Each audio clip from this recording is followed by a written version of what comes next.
Hello everyone, स्वागत है आप सभी का हमारे यूट्यूब चैनल स्टडी वर्ल्ड में। मैं हूं रविराज सिंह गोहिल और आज हम बात करने वाले हैं जीपीएट एग्जामिनेशन के लिए कौन कौन सी बुक पढ़े। काफ़ी सारे बच्चों को ये सवाल होता है कि कौन सा सब्जेक्ट किस बुक में से पढ़े, कितना पढ़े और क्या क्या पढ़े। तो आप सभी के प्रश्नों के उत्तर मैं इस वीडियो में देने वाला हूँ, तो कृपा करके अंत तक बने रहिए। अगर आप हमारे यूट्यूब चैनल पर नए हैं तो हमारे यूट्यूब चैनल को सब्सक्राइब कीजिए, लाइक कीजिए और शेयर कीजिए। तो आइए स्टार्ट करते हैं।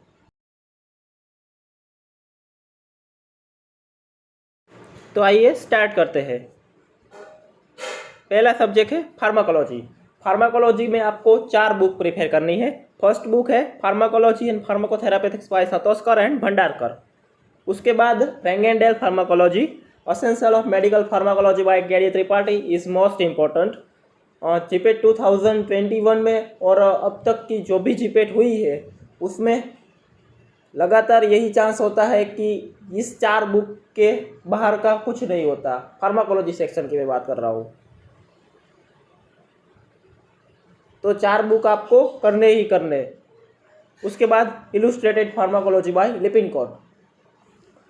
इन 4 बुक में से आप फार्माकोलॉजी सेक्शन में बहुत सारे क्वेश्चंस इन 4 बुक्स में से एक्सपेक्ट कर सकते हैं, क्योंकि अब तक का जीपेट का जो सीक्वेंस देखे तो ऐसा ही हुआ है लगातार। फार्माकोलॉजी सेक्शन वो होता है वो मेनली के डी त्रिपाठी, और जो 4 बुक्स मैंने अभी स्क्रीन पे लिस्ट की है उसके बाहर का 90% तो उसके बाहर का नहीं जाएगा pharmacology section. After that industrial pharmacy. Industrial pharmacy में आपको 3 बुक प्रीफर करनी है। Theory and practice of industrial pharmacy by Lachman, ये most important. After that pharmaceutical science by Remington and after that pharmaceutics by Elton.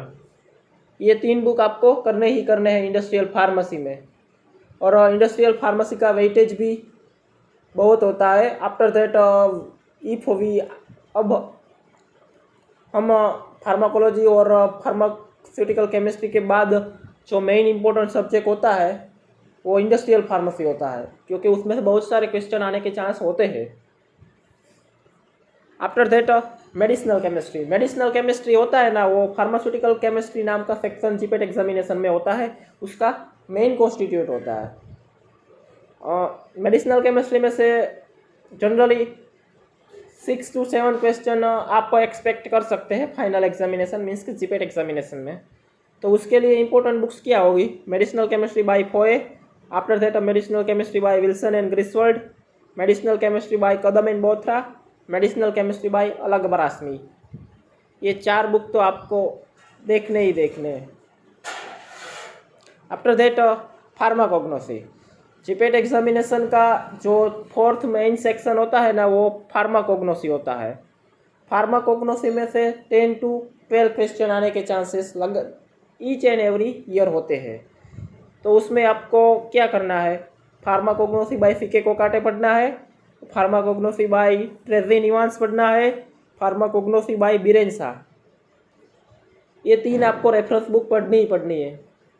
मैं ये नहीं कह रहा कि ईच एंड एवरी बुक आप लाइन टू लाइन पढ़े, बट इस तरीके से पढ़िए जैसे कोई इम्पोर्टेंट टॉपिक आप मिस ना कर पाए।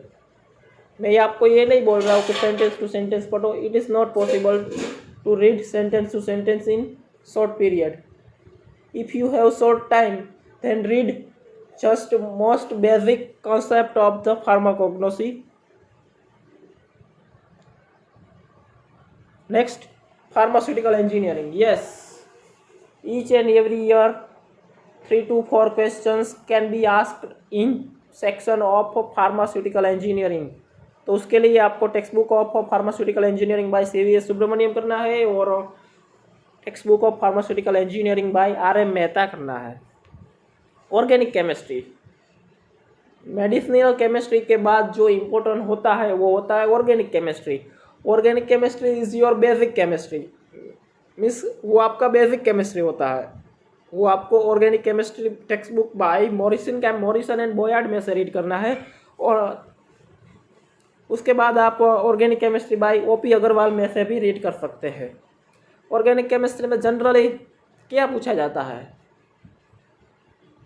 Generally name of reaction, particular specific name reaction होती है, particular mechanism of hybridizations techniques, then rearrangement, after that what we can say,